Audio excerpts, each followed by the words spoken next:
Jana hey nay nay, Jana hey nay nay, Jana hey nay nay, Jana hey nay nay, Jana. Arron, aqui é Selene de Hecate, criadora do Animal Totem Oracle Deck e da mesa radiônica xamânica do Instituto Águia Dourada. Hoje, na série sobre os deuses e deusas, iremos falar sobre os lares. Mas antes da gente conversar sobre os lares, eu já peço para você deixar aqui o seu like. Convido você que ainda não está inscrito no canal a se inscrever agora e ativar o sininho para receber as notificações. E mais, se você gosta do meu trabalho, quiser e puder ajudar a manter essa pesquisa aqui, você pode enviar um super chat, um super sticker, um valeu demais. Você pode se tornar membro do clube de membros do canal ou você pode enviar um Pix. Qualquer valor está valendo, vai ajudar a manter o trabalho aqui, já que eu preciso da ajuda de vocês para poder continuar a fazer essas pesquisas. E a chave para envio do Pix está relacionada aqui embaixo na descrição do vídeo. Então, só dá uma olhadinha lá que você pode enviar qualquer valor para ajudar a manter esse trabalho aqui. Bem, gente, então vamos começar a falar sobre os lares. Os lares eram deuses domésticos na antiga religião romana, responsáveis pela proteção e pelo bem-estar da casa e da família. Eles eram vistos como espíritos benevolentes que zelavam pelo lar, pela propriedade, pelos campos, pelos limites, pela fertilidade, enfim, pela vida cotidiana dos romanos. Os lares eram principalmente protetores do lar e da família. Cada casa tinha seu próprio lar familiares, que guardava a propriedade e assegurava a saúde e a prosperidade de seus habitantes. Além disso, havia lares públicos que protegiam comunidades inteiras, como bairros, cidades e até estradas, vias marítimas, agricultura, pecuária, vilas, o Estado, seus militares. Enfim, estava todo mundo sob a proteção dos seus lar ou lares particulares. As primeiras representações da divindade lar remontam ao século II antes da Era Comum.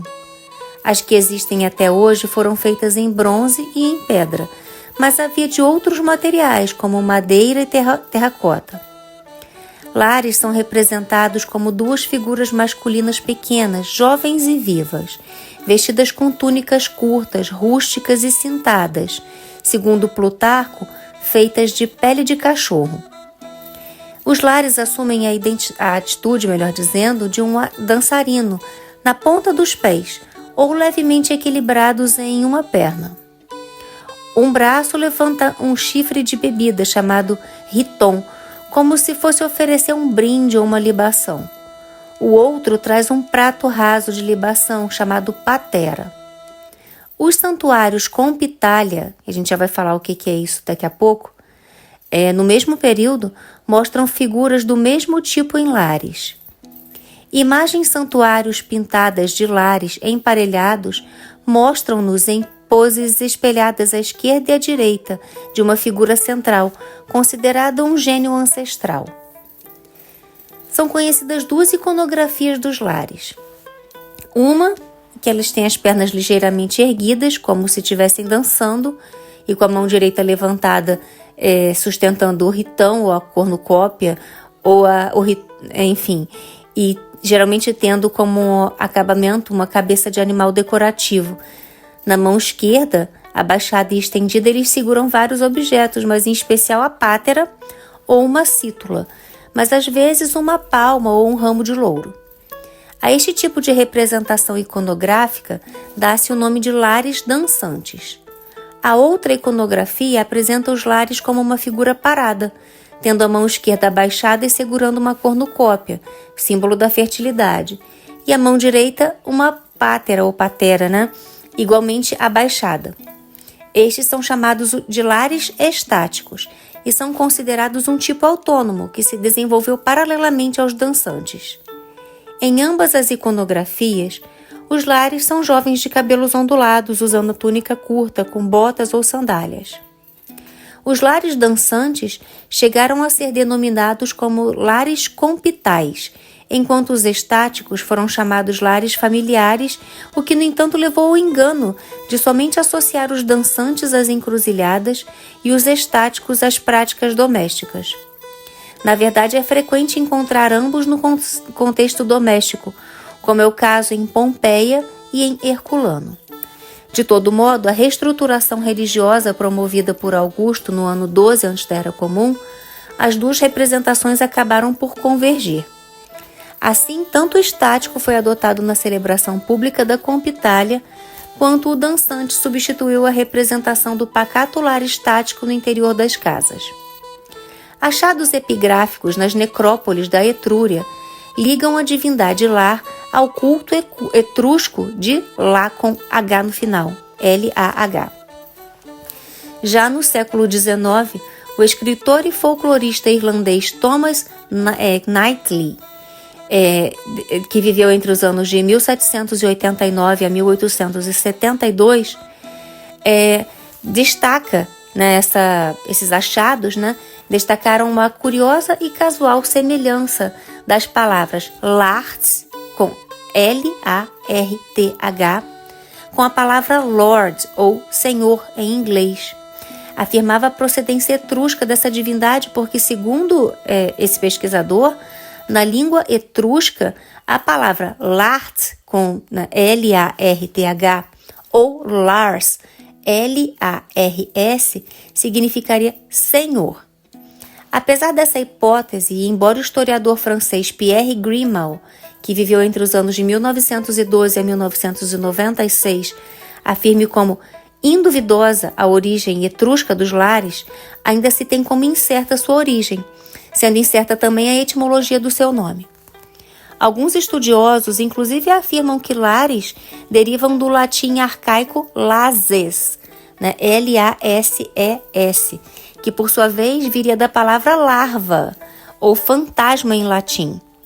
Considerando o farto e importante material de proveniência etrusca nos registros arqueológicos ao longo de todo o século VI antes da Era Comum, com facilidade aceita-se a grande influência etrusca na religião romana antiga. As fontes literárias, inclusive, afirmam um período de domínio etrusco com os reis Tarquínios Prisco e Soberbo. Entretanto, talvez se tenha superestimado essa influência, tanto mais que ainda perdura o obstáculo da ausência de fontes confiáveis. Já entre os próprios antigos romanos, a etimologia da palavra era um problema com soluções diversas. Varrão, que viveu entre os anos 116 a 27 antes da Era Comum, acreditava que lar possuía origem sabina, enquanto Valério Máximo, que viveu do século I antes da Era Comum a I da Era Comum, dizia ser etrusca a origem. Muito embora os deuses lares não tenham um nome próprio individual que os distingua, e tampouco a sua mitologia, encontra-se nos Fastos de Ovídio uma narrativa sobre o nascimento deles. A gente já vai falar sobre o nascimento deles daqui a pouco. É mais comum a forma no plural, os lares, em referência direta ao latim lares familiares, como o nome coletivo para indicar os espíritos que poderiam proteger ou prejudicar uma família romana. É um conjunto de pessoas, incluindo os servos e os escravos. Por sua vez, a existência do singular lar, da expressão latina lar familiares, provavelmente se explique por ser no início um lar, uma família, que protegia tanto o local onde se vivia como a própria família. O seu sentido coletivo talvez seja resultado da multiplicidade de lares, família, e também da variedade de divindades domésticas que também englobavam os penates e a deusa Vesta. Os lares podem ter sido heróis ancestrais, guardiões do lar, dos campos, dos limites, ou da fecundidade, ou até mesmo uma amálgama disso tudo. Para os etruscos, eram conhecidos como espíritos dos mortos. Os vizinhos etruscos da Roma arcaica praticavam cultos domésticos, ancestrais ou familiares muito semelhantes aos oferecidos pelos romanos posteriores aos seus lares. Autores gregos e romanos antigos oferecem heróis e daimones como traduções de lares. Em Roma, a crença evoluiu e os lares passaram a ser vistos como guardiões domésticos. São também chamados de lares familiares, lares domestici, lares compitalis, os protetores das encruzilhadas, e lares praestites, os protetores das cidades, da cidade no caso. O deus romano Júpiter, quando foi tomado de amores pela ninfa Juturna e não sendo correspondido, pediu às outras ninfas, irmãs da amada, que a segurassem antes que ela pudesse escapulir, mergulhando na água. Porém, o estratagema foi divulgado pela ninfa Lara, e como castigo, Júpiter extirpou-lhe a língua e entregou a ninfa ao deus Mercúrio para que este a conduzisse aos infernos. No caminho, Mercúrio violou Lara, e deste ato nasceram os deuses gêmeos Lares. Enquanto filhos de Mercúrio, os Lares possuíam como este a missão de zelar pelas zonas domésticas e também pelos cruzamentos. A ancestralidade dos Lares a Mercúrio é muitas vezes interpretada como remetendo às funções de proteção das encruzilhadas e de fonte de prosperidade de Mercúrio Hermes. Tendo ilustres precedentes de gêmeos míticos, como Rômulo e Remo e Castor e Pólux, o relato de Ovídio, reflete o contexto de oficialização do culto ao imperador, quando o culto aos lares compitais nas compitalhas transforma-se no culto aos lares augustais no ano 12 antes da Era Comum. Eu já vou falar daqui a pouco, não só sobre a compitalha, mas também sobre os tipos de lares na parte epítetos do vídeo. Os lares também aparecem associados à mitologia de fundação de Roma. Assim é que na região que seria a lendária Lavínio, segundo a tradição fundada por Enéas, descobriu-se uma pedra tumular que remonta ao final do século IV ou início do século III antes da Era Comum, com a inscrição Lari Aineia, dono, indicando uma possível associação entre a palavra Lares e um ancestral divinizado, e nesse caso seria o próprio Enéas. Para o historiador francês Fustel de Coulanges, que viveu entre 1830 a 1889, no seu livro A Cidade Antiga, que foi publicado em 1864, os lares eram almas humanas divinizadas com a morte, e como divindades dos antepassados, incluíam-se entre os manes e os gênios, aos quais os gregos denominavam daimones ou heróis, sendo possível que o termo grego eros tivesse um sentido arcaico de pessoa morta. Entre os fins do século XIX e início do século XX, duas escolas de filologia alemã se contrapuseram para explicar a origem dos lares. Embora carecessem de um confronto com dados arqueológicos, ambas as teses apoiavam-se em importantes dados de autores da antiguidade, se bem que escassos. A primeira delas era ligada a Ernst Samter, que viveu entre 1868 e 1926, e afirmava que os lares seriam as almas dos antepassados. Já em 1896, o filólogo italiano Attilio Di Marchi, que viveu entre 1855 a 1915, vinculava os lares ao mundo dos antepassados. A segunda tese, ligada a Georg Otto August Weinsohn, que viveu entre 1859 a 1931, sustentava a procedência agrária dos lares, que extrapolava a esfera doméstica. Nenhuma das hipóteses prevaleceu sobre outra e continuam sendo alvo de debate. Contudo, é possível identificar elementos em comum entre elas, como o caráter quitônico, a relação dos lares com a terra, com o ciclo de vida e morte e com a continuidade entre as gerações. Uma lenda popular conta que os lares eram originalmente os espíritos dos antepassados da família venerados após a morte. Outra lenda fala sobre como eles ajudavam os viajantes, guiando-os para casa em segurança.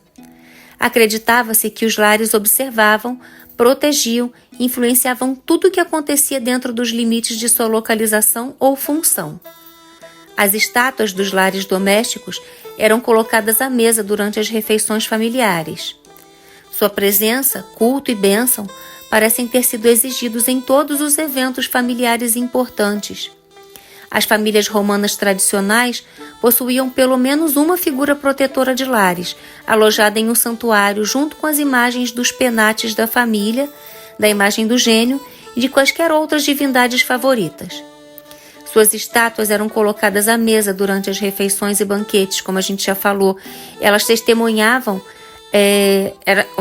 elas eram uma espécie de testemunha divina nas ocasiões familiares importantes, como os casamentos, nascimentos, adoções, e seus santuários proporcionavam um centro religioso para a vida social e familiar. Indivíduos que não atendiam às necessidades de seus lares e de suas famílias não deveriam esperar nem recompensa nem boa sorte para si mesmos. A responsabilidade pelo culto doméstico e pelo comportamento dos membros da família recaía, em última análise, sobre o chefe da família, o pater familias, mas ele podia e de fato deveria, em certas ocasiões, delegar adequadamente o culto e o cuidado de seus lares a outros membros da família, especialmente aos seus servos. O cuidado e a frequência ao culto aos lares domésticos poderiam incluir oferendas de trigo, de espelta e guirlandas de grãos, bolos de mel e favos de mel, uvas e primícias, ou seja, os primeiros frutos colhidos, além de vinho e incenso. Eles poderiam ser servidos a qualquer momento e nem sempre intencionalmente. Além das oferendas formais que pareciam ser devidas, qualquer comida que caísse no chão durante os banquetes da casa pertencia aos lares. Em ocasiões importantes, as famílias mais ricas podem ter oferecido um porco aos seus próprios lares. Uma única fonte descreve o fornecimento de um altar e sacrifício por Rômulo a lares grundulis, ou lares grunhidos, após um parto incomumente grande de 30 leitões. As circunstâncias desta oferta são desconhecidas. O pesquisador Taylor conjectura o sacrifício de um porco, possivelmente uma porca grávida. Os lares eram venerados em santuários domésticos chamados larária, localizados nas casas romanas. No início do período imperial, qualquer santuário doméstico era conhecido como lararium, pois normalmente continha figura de lares. Em lares mais modestos, pequenas estatuetas de lar eram colocadas em nichos na parede. A partir de trabalhos arqueológicos em Pompeia, identificam-se 3 formas básicas de larário: edícula, nicho e pictórico. A edícula era um templo em miniatura com colunas, fachadas e telhado, chamada verdadeira edícula, quando totalmente equipada. Nichos poderiam receber uma fachada similar, lembrando templos. O nicho, por sua vez, era uma edícula mais simples, decorada com flores, por exemplo. Era construído a partir de um retângulo ou quadrado, por vezes um arco, aberto na parede à altura de uma pessoa de pé. Excepcionalmente, podia situar-se perto do piso ou acima dele. O larário pictórico era constituído por figuras desenhadas na parede, podendo haver estatuetas. Esse tipo de larário poderia ser uma combinação de nicho com edícula, com pinturas laterais acima ou abaixo do nicho ou edícula. Outras formas de larário incluem sacrários e sacelos. Os sacrários poderiam ser espaços de culto ou abrigar objetos sagrados, variando de 2 a 30 metros quadrados. Nos sacelos havia espaços a céu aberto, em peristilos e jardins, ou salas reservadas ao culto com altares e outros objetos. Altares também formavam larários quando eram o único elemento de culto, comumente contendo ofertas. Esses altares podiam ser cilíndricos, quadrangulares ou retangulares, feitos em alvenaria ou pedras retas. Divindades representadas nos larários incluem Mercúrio, Hércules, Fortuna, Baco e Vênus. Já tem vídeo aqui no canal sobre a deusa Fortuna, tá? É só dar uma olhadinha se quiser aprender sobre ela. Tá lá na playlist sobre os deuses e deusas. Serpentes eram comuns nos larários pictóricos, representando possivelmente o gênio do pater familias, refletindo o poder procriador do gênio, conforme as fontes literárias. Serpentes em pares poderiam representar o gênio do chefe da família e a Juno de sua esposa, ou até mesmo o gênio do lugar, o Genius Loci. Em famílias ricas, larários tendiam a estar nos alojamentos dos empregados e áreas de trabalho. Os larários ficavam no átrio, peristilo, cozinha ou outras áreas da casa. Cada casa poderia ter múltiplos larários, independentemente da riqueza do dono. O átrio, a principal entrada da casa, separava o interior do exterior, enquanto a cozinha onde se preparavam as refeições abrigava o fogo sagrado. A colocação dos lares em áreas públicas ou semipúblicas, como o átrio, inscrevia-os nas funções teatrais da religião doméstica. As famílias realizavam rituais diários, oferecendo comida e vinho aos lares para garantir sua proteção. A larária doméstica também era usada como depósito sagrado e protetor de símbolos comuns de mudança e continuidade familiar. Por exemplo, ao atingir a maioridade, um menino dava seu amuleto pessoal, chamado bula, aos seus lares antes de vestir sua toga viril, ou toga virilis. Depois que sua primeira barba era cortada ritualmente, ela era colocada sob a guarda dos lares. Na noite anterior ao seu casamento, uma menina romana entregava suas bonecas, bolas macias e faixas para o peito à família Lares, como sinal de que havia atingido a maioridade. No dia de seu casamento, ela transferia sua lealdade para o bairro dos Lares, ou Lares com Pitá. Deixa eu tentar falar esse nome, tá, gente? Com Pitalite de seu marido, pagando-lhes uma moeda de cobre ao caminho de sua nova casa. Ela pagava outra moeda aos seus novos lares domésticos e outra ao seu marido. Se o casamento a tornasse uma mater familias, ela assumia a responsabilidade conjunta com o marido pelos aspectos do culto doméstico. Festivais como a Compitalia celebravam os lares das encruzilhadas com fogos e banquetes. Além dos larária domésticos, havia pequenos altares e santuários dedicados aos lares nas encruzilhadas e lugares públicos. Um famoso templo dedicado aos lares praestites ficava no Monte Célio, em Roma. Além dos lares, para os quais havia oferendas como vinho e incenso, várias divindades eram cultuadas no ambiente doméstico e faziam parte do dia a dia da família, como se fossem membros dela, e algumas ocupavam espaços determinados na casa. Por exemplo, Jano, que já tem vídeo aqui na playlist sobre os deuses e deusas, Jano era invocado antes de qualquer aventura ou empreendimento importantes. Ele era o espírito da porta exterior da casa, por onde os amigos da família tinham ou não permissão para entrar, enquanto os inimigos eram mantidos do lado de fora. O gênio ou gênios, uma espécie de anjo protetor do pater familias e do qual toda a família dependia sua continuidade como espírito procriador. Além disso, a gente também lembra de Vesta, o espírito do fogo da lareira, com papel vital na casa e que era associado aos penates. Os penates eram espíritos guardiões da despensa, latim penus, e então protetores do sustento da casa, os quais costumavam aparecer associados aos lares, não obstante estes fossem protetores de todos os integrantes da família. Juntos, esses deuses formavam um grupo de divindades protetoras da casa.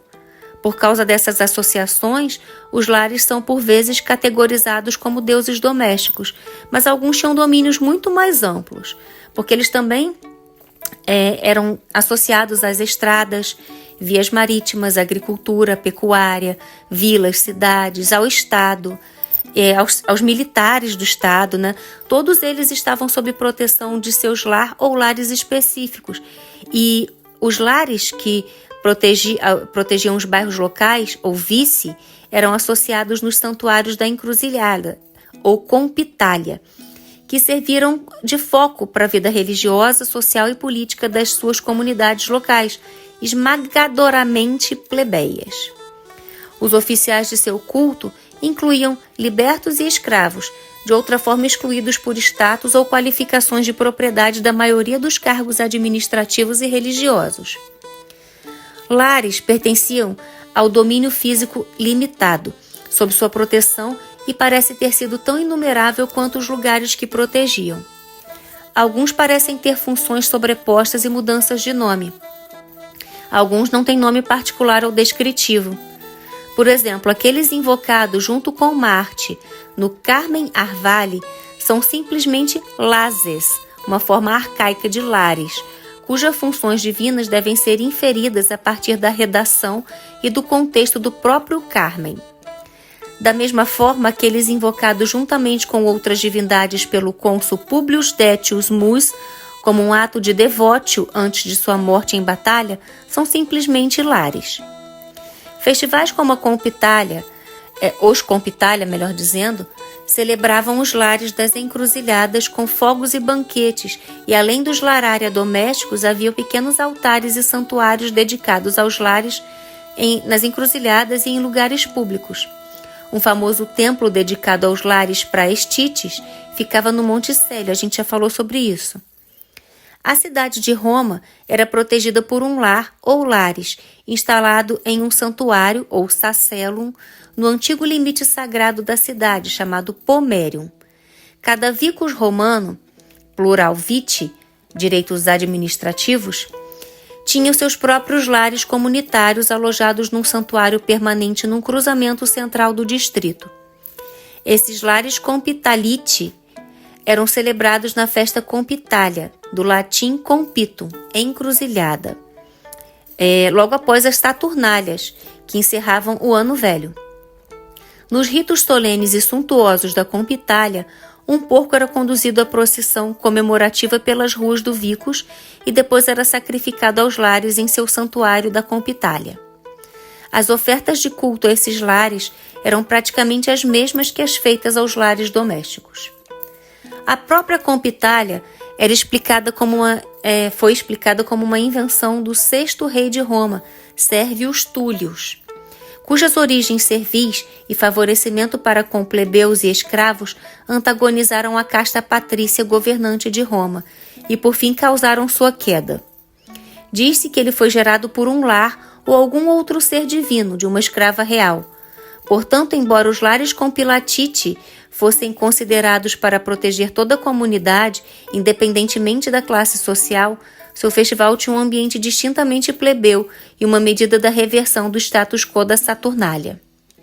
A tradição exigia que os lares compilatiti fossem servidos por homens de baixíssimo estatuto jurídico e social, não apenas plebeus, mas libertos e escravos. Embora a supervisão dos viti e seus assuntos religiosos pudesse ter sido confiada à elite romana que ocupava a maioria das magistraturas e também sacerdócios, a gestão dos assuntos cotidianos e dos serviços públicos dos bairros, incluindo seus festivais religiosos, era a responsabilidade dos libertos e de seus escravos ajudantes. A Compitalia era uma festa oficial, mas durante a era republicana, os seus santuários parecem ter sido financiados localmente, provavelmente por subscrição entre plebeus, libertos e escravos do viti. Seu apoio através de benefícios privados não é atestado em nenhum lugar, e as atitudes oficiais em relação à Compitalia republicana parecem, na melhor das hipóteses, equívocas. Os jogos da Compitalia, ou Ludicompitalite, incluíam apresentações religiosas teatrais populares de sabor estridentemente subversivos. A Compitalia oferecia, assim, uma saída gratuita religiosamente sancionada para o discurso e subversão populista. Em algum momento, entre 85 e 82 antes da Era Comum, os santuários da Compitalia foram o foco do culto ao malfadado político popularista Marco Mário Gratidiano durante seu mandato como pretor. O que aconteceu, e se é que aconteceu, aos festivais e jogos da Compitalia imediatamente após seu assassinato público e ritualizado pelos seus oponentes não é conhecido, mas no ano 68 antes da Era Comum, os jogos foram suprimidos como desordenados. Como príncipe, Augusto reformou a Compitalia e subdividiu os viti, ou seja, os distritos administrativos. A partir do ano 7, antes da Era Comum, um festival de lares, no dia 1º de maio, foi dedicado aos lares Augusti e uma nova celebração do Genius Augusti foi realizada no dia 1º de agosto, o dia inaugural das magistraturas romanas e pessoalmente auspicioso para Augusto como aniversário de sua vitória em Actium. Estátuas representando o gênio Augusto foram inseridas entre os lares dos santuários da Compitalia. Se Augusto substituiu ou não os lares públicos por seus próprios lares domésticos é questionável, mas quando, juntamente com seu novo culto ao Genius Augusti, sua doação de estátuas de Lares Augusti para uso nos santuários da Compitalia e sua associação com a comunidade Lares através do título honorífico compartilhado, torna a Compitalia reformada um aspecto inconfundível, local e de nível de rua do culto aos imperadores vivos. A iconografia destes santuários celebra as qualidades e realizações pessoais do seu patrocinador e evoca uma continuidade de prática real ou reinventada desde os tempos antigos. Alguns exemplares são sofisticados, outros rústicos. Tomado como um todo, seu posicionamento em cada vicus, ou seja, distrito, bairro, de Roma, estende simbolicamente a ideologia de uma Roma refundada a todas as partes da cidade. As reformas da Compitalia foram engenhosas e genuinamente populares. Elas valorizaram as tradições das massas romanas e conquistaram seu apoio político, social e religioso. Provavelmente em resposta a isso, os cultos provinciais aos Lares Augusti aparecem logo depois. Em Ostia foi colocado no Fórum um santuário de Lares Augusti que foi ritualmente limpo para a ocasião. O modelo augustano permitiu até o fim do Império Ocidental com apenas pequenas modificações locais, e os Lares Augusti seriam sempre identificados com o imperador governante, o Augusto, qualquer que fosse seu nome pessoal ou de família. Augusto confirmou oficialmente o caráter plebeu servil da Compitalia como essencial para sua restauração da tradição romana e formalizou seus cargos. Os viti e seus assuntos religiosos eram agora a responsabilidade dos magistri viti oficiais, geralmente libertos, auxiliados pelo ministri viti, que geralmente eram escravos.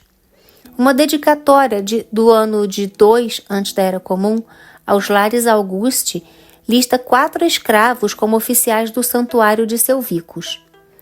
Dado seu estatuto de escravos, os seus poderes são discutíveis, mas constituem claramente um órgão oficial. Seus nomes inscritos e os de seus proprietários estão contidos em uma cartela de coroa de carvalho. O terço de folhas de carvalho foi eleito para Augusto como salvador de Roma.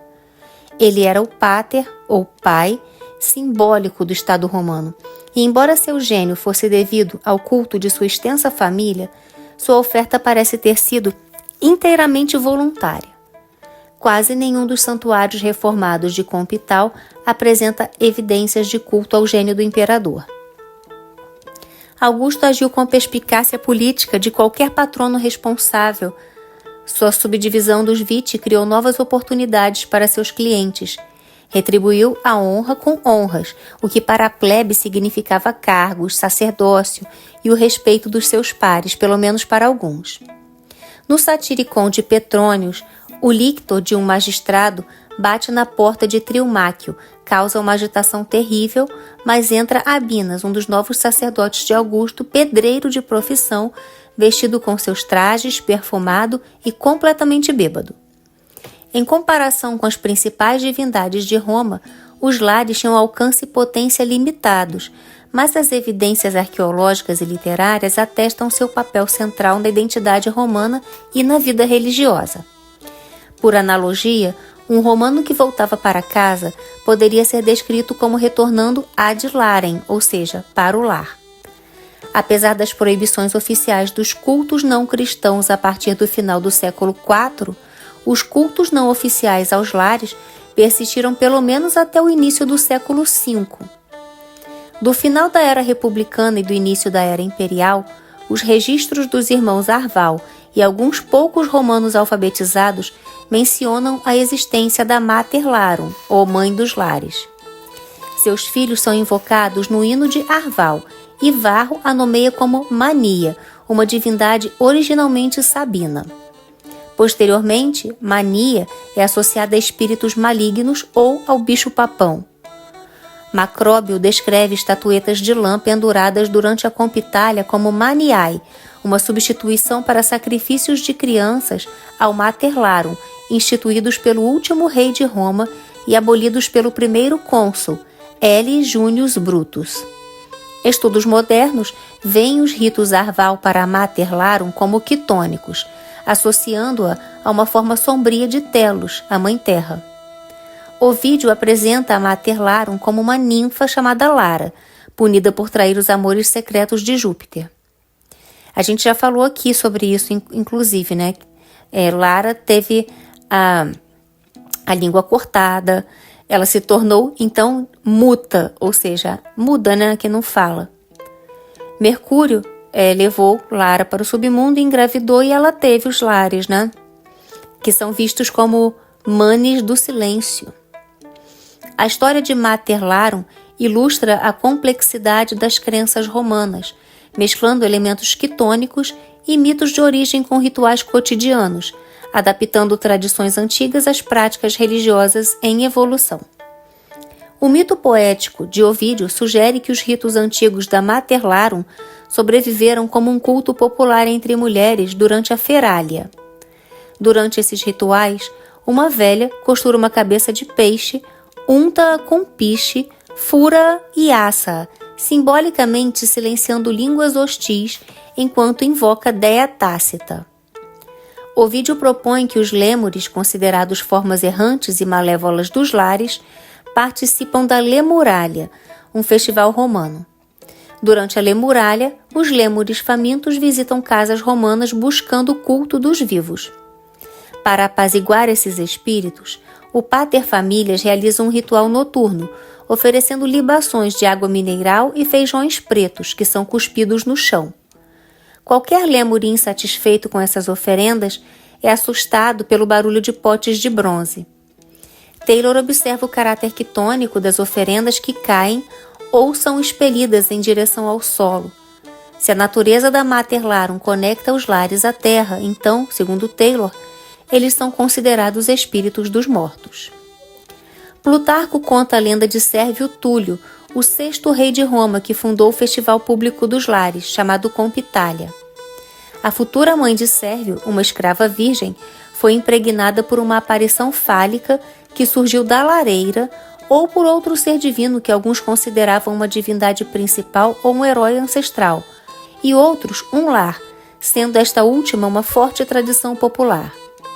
Durante a era de Augusto, Dionísio de Halicarnasso relatou que a paternidade de Sérvio por um lar e sua fundação piedosa da Compitalia eram conhecimentos comuns, com o lar sendo equivalente ao herói grego semidivino, ancestral e protetor do lugar. Essas histórias conectam o lar à lareira, ao submundo, aos poderes geradores, à nutrição, à ancestralidade divina ou semidivina e ao acoplamento divino com o servil. Aqueles privados de status legal ou nascimento poderiam servir e ser servidos pelos cultos ligados à Compitalia e à Larentalia. Monsey afirmou que os lares eram originalmente divindades do campo, compatíveis com seu papel como ancestrais e guardiões. Por volta do início do século II, antes da Era Comum, o lar familiares de Plauto ainda protegia a casa e a família, salvaguardando seus segredos. Abre aspas. Eu sou o lar da família que mora na casa, donde me vistes sair. É esta a casa que eu habito já há muitos anos e é ela que eu tenho protegido, tanto para o pai como para o avô, daquele mesmo que hoje a possui. Fecha aspas. A mitografia dos lares é inventiva e poética, sem uma teologia tradicional para limitar seu desenvolvimento. Eles se tornaram uma entidade única com muitas funções. Na época de Cícero, possuir lares domésticos representava uma reivindicação moral de propriedade e pertencimento ao lar. Festo os identificava como deuses do submundo, ou de inferi, enquanto Flaco os via como gênios ancestrais. Apuleio os considerava espíritos ancestrais benevolentes, pertencentes tanto ao submundo quanto a lugares específicos do mundo humano, diferenciando-os do gênio divino e eterno. No século IV, o polemista cristão Arnóbio, citando Varrão, descreveu os lares como espíritos humanos do submundo ou fantasmas ancestrais, e também como deuses do ar ou do mundo superior. Ele os categorizou como larvas assustadoras, mostrando a persistência da crença nos lares. A presença inevitável dos lares, em lares pagãos, dificultava a participação cristã na vida pública romana. No século III, Tertuliano observou que a presença dos lares nas casas pagãs era um bom motivo para proibir casamentos entre homens pagãos e mulheres cristãs, que seriam atormentadas pelo vapor do incenso cada vez que os, abre aspas, demônios fossem homenageados. Apesar da supressão oficial dos cultos não cristãos no início do século V, Rutilius Namatianus escreveu sobre um distrito assolado pela fome, cujos habitantes não tiveram escolha senão abandonar seus lares. Os lares que eu estou falando aqui não as suas casas somente, tá? E também abandonar suas casas que estavam infestadas de ratos, mostrando a persistência e a importância cultural dos lares na sociedade romana. Nenhuma imagem física de lar sobreviveu antes da era republicana tardia, mas referências literárias sugerem que o culto poderia ser oferecido a um único lar e às vezes a muitos mais. No caso dos obscuros lares grundulis, talvez 30. No início da era imperial, eles haviam se tornado divindades emparelhadas, provavelmente através das influências da religião grega, em particular o heróico gêmeo Dioscuri, e da iconografia dos gêmeos fundadores semidivinos de Roma, Rômulo e Remo. Embora o culto aos lares tenha diminuído com o advento do cristianismo, algumas tradições pagãs modernas ainda honram esses deuses domésticos em rituais que visam proteger o lar e a família. O culto doméstico, em Roma, reforçava valores como a devoção familiar, a gratidão e o respeito pelos antepassados. Esses valores enraizados nas práticas do culto larar eram fundamentais para a coesão social e a estabilidade da sociedade romana. Esses exemplos ilustram como o culto doméstico não era apenas uma prática religiosa isolada, mas um elemento integrado e essencial na cultura romana, moldando mentalidades, comportamentos e expressões artísticas. A compreensão disso e do impacto cultural do culto doméstico na Roma antiga nos permite apreciar como tradições antigas ainda ecoam na forma como concebemos e vivenciamos a espiritualidade em nossa sociedade atual. Vamos falar agora sobre os deuses relacionados aos lares. A gente lembra, obviamente, de Vesta, Jano, os Penates, que a gente já falou aqui, né? Mas a gente também pode lembrar de Hestia, grega, que é a deusa que seria similar à Vesta romana. Já tem vídeo sobre Hestia aqui no canal, na playlist sobre os deuses e deusas. Assim como Brígide, que é uma deusa da lareira e da família. Também já tem vídeo sobre ela aqui no canal.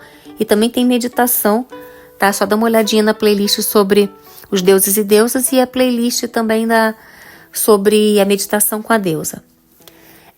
A gente lembra também do Domovoi, que é um espírito familiar, é eslavo, e já tem vídeo sobre o Domovoi aqui também na playlist sobre os deuses e deusas. Agora, quanto aos símbolos relacionados aos lares, a gente pode incluir a cornucópia. A gente também lembra da patera, né? A cornucópia é ligada à abundância, à prosperidade. Além da cornucópia, o riton. A gente também tem a patera, né? Que era usada em rituais de libação. E outros símbolos, né? Incluem pequenas estatuetas dos lares, que eram comuns nos lares romanos. E os exemplos de oferendas que a gente vai falar aqui, né? Antes de tudo, a gente precisa lembrar que as oferendas diárias aos lares eram descomplicadas e bastante comuns, ilustrando a proximidade íntima entre a família e suas divindades. Cada detalhe, por menor que fosse, contribuía para a narrativa única do culto doméstico, transmitindo a força das tradições e aspirações familiares. Famílias abastadas podiam colocar recursos mais significativos, mais luxuosos, na criação dos santuários, visto não apenas como locais de devoção, mas também serviam como expressões tangíveis do status e da conexão espiritual. Além disso, a variedade nos elementos presentes nos larária, como imagens dos lares, serpentes simbólicas e oferendas específicas, revela a diversidade de crenças e práticas dentro da cultura romana. Alimentos, bebidas, flores eram práticas habituais. Em ocasiões especiais como aniversários e festividades, as oferendas ganhavam um toque refinado, incluindo pequenos bolos, incenso, bebidas de qualidade superior. Oferendas comuns aos lares incluíam e podem incluir, hoje em dia, alimentos como pão, frutas, vinho, mel, incenso, carne de porco, tudo isso que a gente já falou aqui ao longo do vídeo. Rituais diários incluíam acender velas e recitar preces. Após a refeição, o gesto especial consistia em dedicar uma parte dos alimentos preparados, como um pedaço de pão, uma porção de massas ou uma seleção de frutas, ao larário, e lembrando que, durante a refeição, o que cai no chão pertence aos lares. Essa tradição não apenas nutria a conexão espiritual entre a família e os lares, mas também sublinhava a importância da presença divina na esfera doméstica. A escolha consciente de compartilhar parte do jantar com os lares reforçava a crença na reciprocidade entre a família e suas divindades protetoras. Era uma maneira tangível de reconhecer e agradecer pela segurança, prosperidade e harmonia que os lares proporcionavam à casa. Essa prática diária não apenas enriquecia a experiência espiritual da família, mas também ressaltava a profunda integração do sagrado na rotina comum, estabelecendo assim uma atmosfera de respeito e devoção no lar. Durante os festivais, os romanos realizavam sacrifícios de animais e organizavam banquetes em homenagem aos lares. Lembrando aqui que durante os festivais como a Saturnália, as oferendas destinadas aos lares adquiriam uma dimensão mais opulenta e significativa, e nesses momentos festivos, a expressão de devoção da família transcendia a simplicidade do cotidiano, elevando-se a um patamar de generosidade e reverência particularmente acentuado. A inclusão de carne e itens de prestígio mais elevados nas oferendas durante festivais não apenas destacava a importância da ocasião, mas também simbolizava um gesto de gratidão amplificado. A escolha de alimentos mais substanciais como carne representava não apenas uma indulgência culinária, mas também um ato de partilha e apreço pelos lares durante esse período festivo. Além disso, a presença de itens de estima nas oferendas não era apenas material, mas carregava consigo uma carga simbólica de reconhecimento e respeito acentuado. Eram incluídos objetos de afeto sentimental, preciosidades ou símbolos que representassem os desejos mais profundos da família para o próximo ciclo, e você pode trazer isso para as suas oferendas atuais. Além disso, durante esses festivais como Saturnália, as oferendas aos lares se transformavam em rituais enriquecidos, não apenas nutrindo o corpo espiritual da casa, mas também fortalecendo os laços emocionais e espirituais entre a família e suas divindades protetoras. Atualmente, você pode pensar, o que eu posso ofertar para os lares? Você oferta o que você tem de melhor, de mais coração que você pode doar. Se você está fazendo uma refeição, separa uma parte para os lares. Se você está fazendo, nem que seja uma vez por semana, enfim, você vai definir como vai ser o seu culto. Se você toma, você está tomando um chá, você oferta um chá. Se você está tomando leite, você oferta o leite. Se você está comendo um doce, você oferta o doce também. É por aí, tá? E também, já que a gente está falando de ancestrais, coisas de tradição, De repente uma receita do bolo da vovó, uma receita uma coisa tradicional da sua família, uma receita de família que você pode fazer. Se sua família tinha um hábito ou tem o hábito de tomar muito café, você pode pôr café e por aí vai. Quanto aos epítetos dos lares. Lares Augusti são os lares de Augusto, ou talvez os Augustos Lares, culto público no primeiro dia de agosto, identificados assim com o dia inaugural das magistraturas imperiais romanas e com o próprio Augusto. O culto oficial aos lares Augusti continuou desde sua instituição até o século IV, e eles são identificados com os lares Compitaliti e lares Praestites da Reforma Religiosa Augusta. Os lares Compitaliti ou lares Compitalis são os lares das comunidades locais ou bairros, ou viti, celebrados no Festival Compitalia. Os seus santuários eram geralmente posicionados nos principais cruzamentos centrais, ou compites, das suas viti, dos seus bairros, distritos, e proporcionavam um foco para a vida religiosa e social das suas comunidades, particularmente para as massas plebeias e servis. Os lares Compitaliti são sinônimos dos lares Augusti da Reforma Augusta. A instituição do culto aos lares praestitas por Augusto foi realizada nos mesmos santuários da Compitalia, mas em data diferente. Lares domestici. Os lares da casa provavelmente eram idênticos aos lares familiares. Lares familiares são os lares da família, provavelmente idênticos aos lares domestici.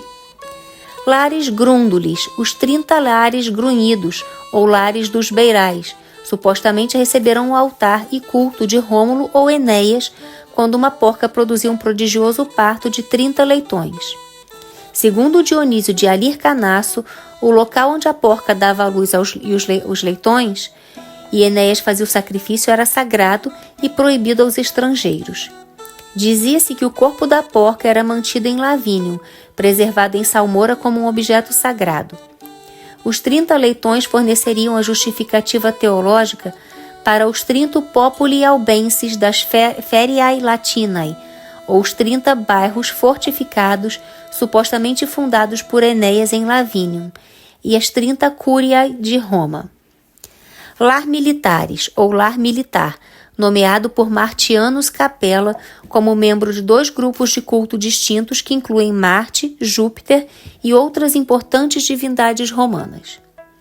Palmer, em 1974, interpreta a figura de um provável relevo de altar como algo como um lar militares. Ele está encapuçado e monta o cavalo em uma sela de pele de pantera. Lares patri, o lares dos pais. Possivelmente são equivalentes aos di patri, ou ancestrais divinizados, que recebiam culto em parentália. Lares permarini. Esses lares protegiam os marítimos. Também um templo foi dedicado a eles, um dos quais é conhecido no Campus Martius de Roma. Lares praestitas, lares da cidade de Roma e, mais tarde, do Estado ou comunidade romana, literalmente os lares que estão diante, como guardiões ou vigias. Estavam alojados no estado Régia, perto do templo de Vesta, a cujo culto e coração sagrado estavam associados. Eles parecem ter protegido Roma de fogo malicioso ou destrutivo. Eles também podem ter funcionado como o bairro Lares de Otaviano, mais tarde Imperador Augusto, que possuía uma casa entre o templo de Vesta e Régia. Mais tarde, Augusto deu essa casa e o cuidado de seus lares às Vestais. Esta doação reforçou os laços religiosos entre os lares da sua casa, do seu bairro e do Estado.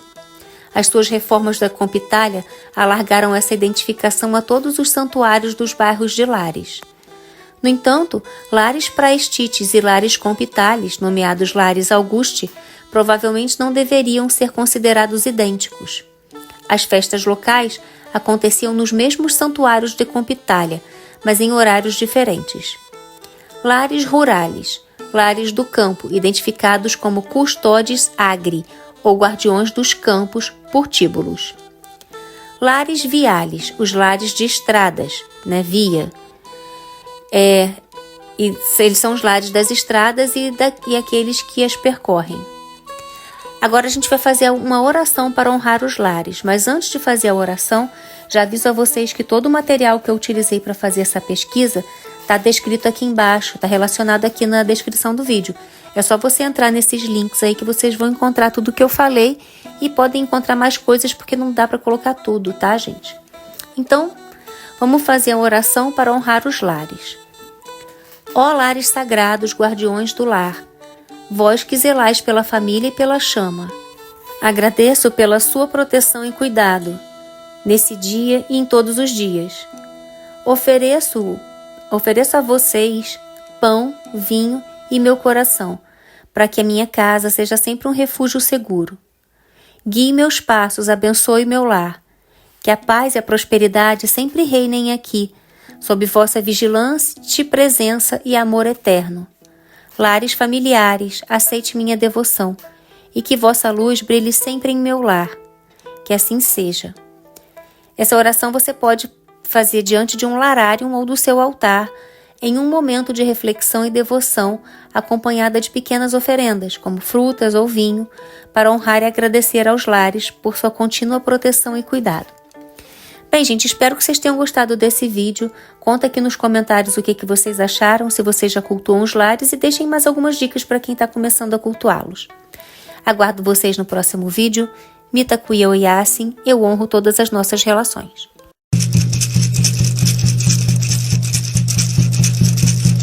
Yana hey nay nay. Yana hey nay nay. Yana hey nay nay. Yana hey.